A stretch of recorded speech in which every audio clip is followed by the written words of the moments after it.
नहीं चाहते कि दोबारा उत्तर प्रदेश में बीजेपी की सरकार बने। मैंने पहले भी कहा और आज भी कह रहा हूं कि अगर कोई हमसे गठबंधन करने तैयार है बीजेपी को रोकने के लिए तो असदुद्दीन ओवैसी आधे रास्ते तक पैदल चलकर आने तैयार है। हम भी नहीं चाहते कि दोबारा बीजेपी की सरकार यहां पर बने, मगर याद रखिए अगर आप ये समझते हैं कि नहीं समझौता नहीं होगा, तुम्हारा काम सिर्फ वोट डालकर अपने घर में जाकर खामोश बैठ जाना, तो मैं उनसे कहना चाहूंगा कि अब वोट डाला जाएगा मगर वोट नेता बनाने के लिए इस्तेमाल होगा। वोट किसी पार्टी को बचाने के लिए नहीं इस्तेमाल किया जाएगा।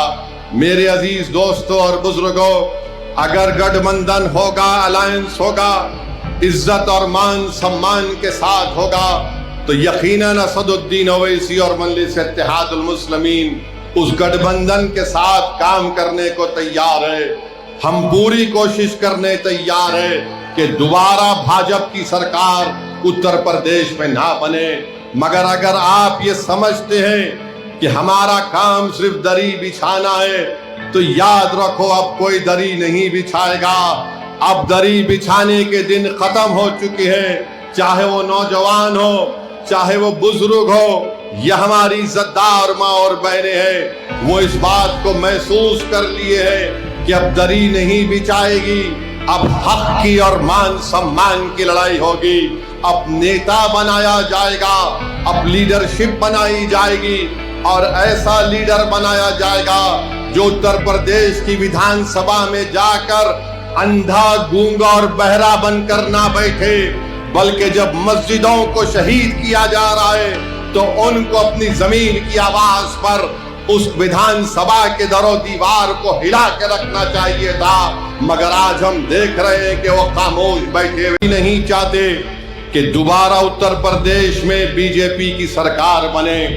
मैंने पहले भी कहा और आज भी कह रहा हूं कि अगर कोई हमसे गठबंधन करने तैयार है बीजेपी को रोकने के लिए तो असदुद्दीन ओवैसी आधे रास्ते तक पैदल चलकर आने तैयार है। हम भी नहीं चाहते कि दोबारा बीजेपी की सरकार यहां पर बने।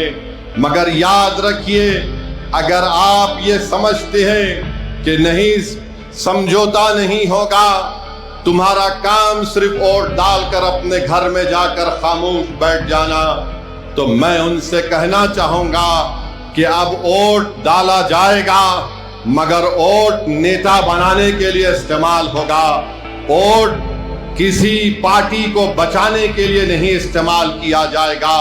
मेरे अजीज दोस्तों और बुजुर्गों, अगर गठबंधन होगा, अलायंस होगा, इज्जत और मान सम्मान के साथ होगा, तो यकीनन असदुद्दीन ओवैसी और मजलिस इत्तेहादुल मुस्लिमीन उस गठबंधन के साथ काम करने को तैयार है।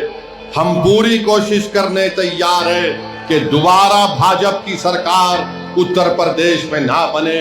मगर अगर आप ये समझते हैं कि हमारा काम सिर्फ दरी बिछाना है, तो याद रखो अब कोई दरी नहीं बिछाएगा।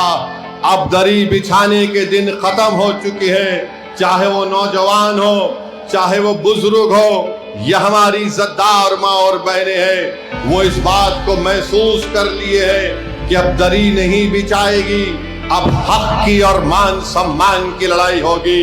अब नेता बनाया जाएगा, अब लीडरशिप बनाई जाएगी और ऐसा लीडर बनाया जाएगा जो उत्तर प्रदेश की विधानसभा में जाकर अंधा, गूंगा और बहरा बनकर ना बैठे, बल्कि जब मस्जिदों को शहीद किया जा रहा है तो उनको अपनी जमीन की आवाज पर उस विधानसभा के दरो दीवार को हिला के रखना चाहिए था।